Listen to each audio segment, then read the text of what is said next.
আপনাদের কাছে একটাই নিবেদন রইল, কৃষ্ণের জন্মাষ্টমী পালন করুন আর না করুন, আমি বারবার বলবো এই কথাগুলো করে কানে ধরে নিন।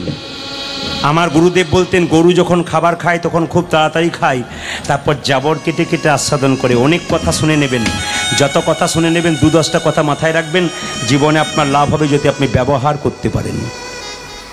এই জন্য মায়ের মতো আপন আর বাবার মতো আপন পৃথিবীতে কেউ হয় না। আজ আমি খুব খুশি, এই সমস্ত কম বয়সের ছেলেরা কৃষ্ণ পদে মতি দিয়েছে।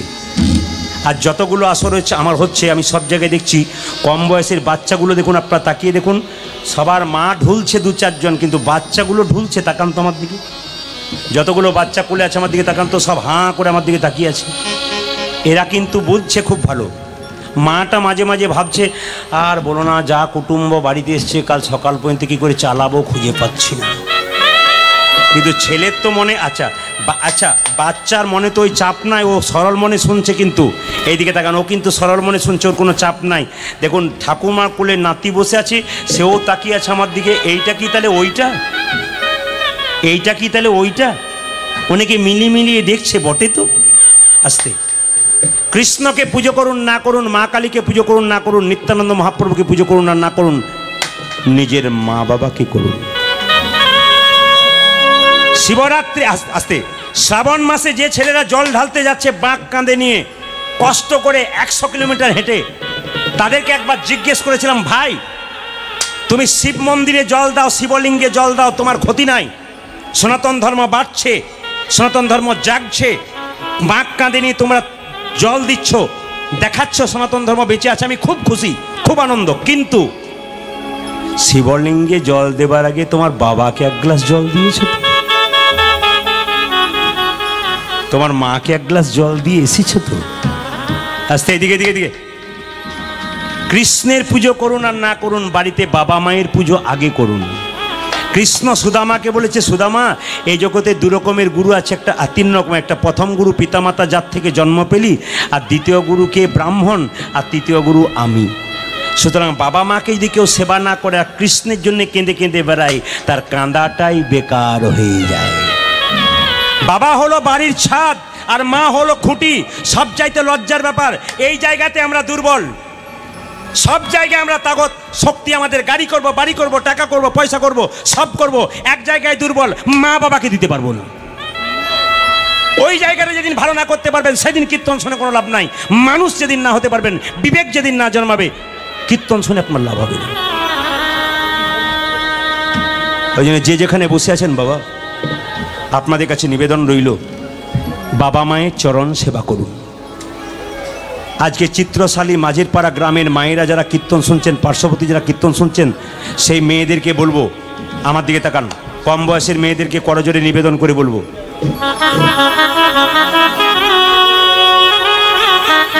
করজোরে নিবেদন করে বলবো মায়েদের কাছে, আসতে নিজের রক্তের অহংকারে গরমে এই কম বয়সে বৃদ্ধাকে কাঁদিও না। তোমার যখন বয়স হবে, ছেলে যখন বড় হবে, তোমাকেও কাঁদাতে কাঁদাতে ঘর থেকে বের করে দেবে, সেদিন তুমি বুঝবে কি করেছিলে।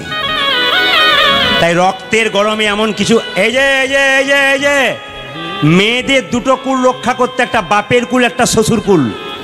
কোনো মেয়ে যদি শ্বশুর বাড়িতে ভালো ব্যবহার করে, পাড়ার মেয়েরা কি বলে, মেয়েটা ভালো কেন বলতো, ওর বাবার বংশটা ভালো। কিন্তু মেয়ে যদি খারাপ ব্যবহার করে, লোকে কি বলবে, মেয়েটা তো বাজে ব্যবহার কেন বলতো, ওর বাবার বংশটা খারাপ। আপনার বাবার যদি আপনি মান রাখতে চান, তাহলে নিজের ব্যবহারটা ভালো করুন, দেখবেন জীবন সুন্দর হবে।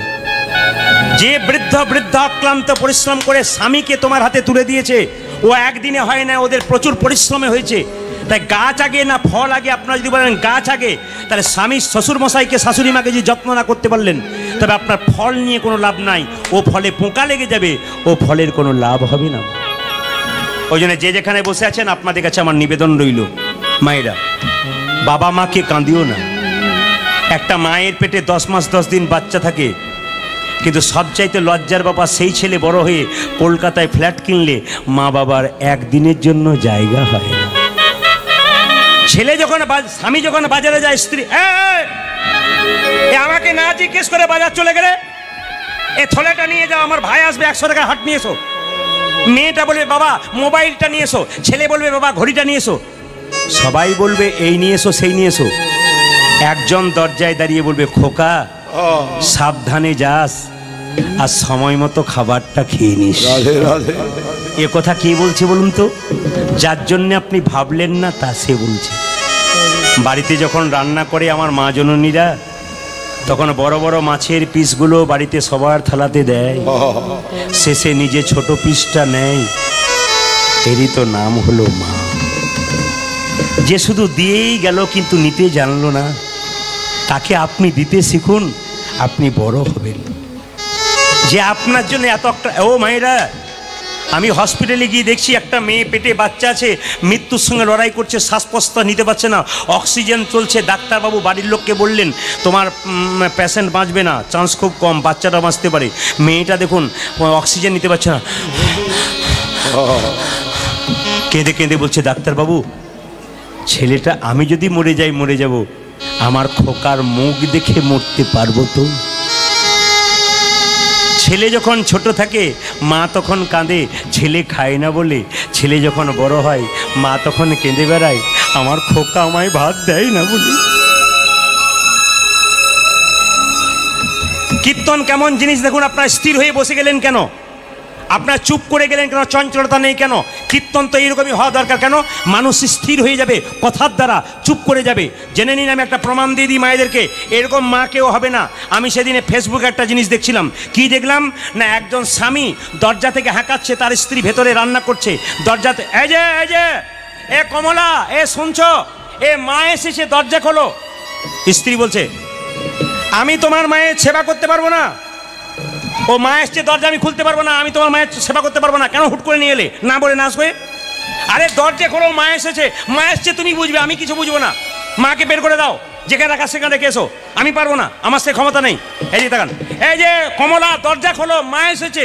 আরে মা এলো তো কি হলো? আমি তো বললাম মাকে কোথাও পাঠিয়ে দাও। ও সময় আমি দেখতে চাই না, আমি শরীরে খুব শরীর খারাপ আমার, আমি যত্ন করতে পারবো না, আমার হবে না। কমলা আমার মা আসে নাই, তোমার মা। রাধে রাধে, হরি বল হরি বল। তখন কমলা বলছে তোমার